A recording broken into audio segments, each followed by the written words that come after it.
Ngayon, kung lahat pala tayo honest, o marami pala tayo sa atin ay honest, why is the Philippines often, or if not all the time, why is the Philippines always ranked as one of the most corrupt countries in the whole world?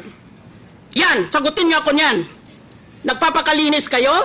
Aba kung malinis pala ang mga opisyalis natin at malinis pala sa buong bansa, bakit palagi tayong nililista ng Transparency International as one of the most corrupt countries in the world? Magtitingnan tayo? Sino kaya dito? Tumigil na kayo ng kapapangkapan nyo, mga artista. That is a problem in this country. We're all for honest government, and yet the world condemns us as one of the most corrupt countries in the world. That's why it is difficult to win in any international election, in any international campaign, because the Philippines, among others, has a reputation of being a corrupt country. Isip ng iba, kung corrupt ang bayan na yan, walang matinong lalabas dyan. Walang matinong ibubunga yan. Bigyan nyo ako ng sapang buhay. Panginoon, bigyan mo ako ng sapang buhay. At imbestigahin ko lahat. Isa-isa.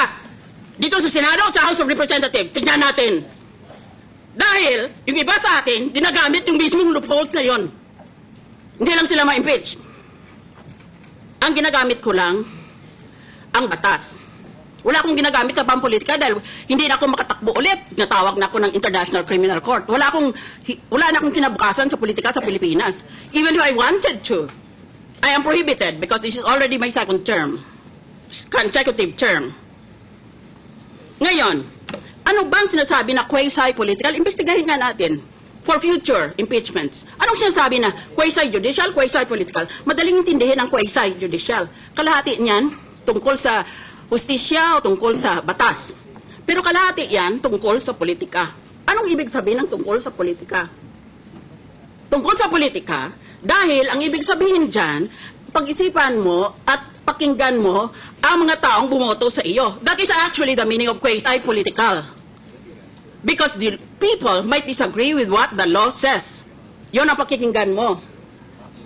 That is the meaning of quasi-political. Hindi ibig sabihin quasi-political na boboto ka, ulit bibigyan ka na mamahaling proyekto sa public works na kung saan maaaring kumita ka. Alam naman natin yan. Kung magkano ang halaga ng public works mo, 10% punta sa iyo kung gusto mo. Hindi iyon ang ibig sabihin na politika.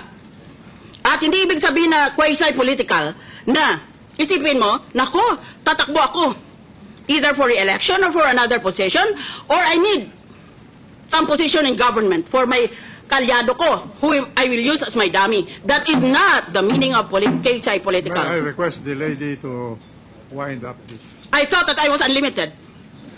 I prepared a 2-minute paper, but I will obey the injunction. Sa kaysaysayan ng ating bansa, bayan, kayo ang maghatol sa ginagawa dito sa impeachment trial. Your vote. Would you be very surprised if I say that I vote not guilty?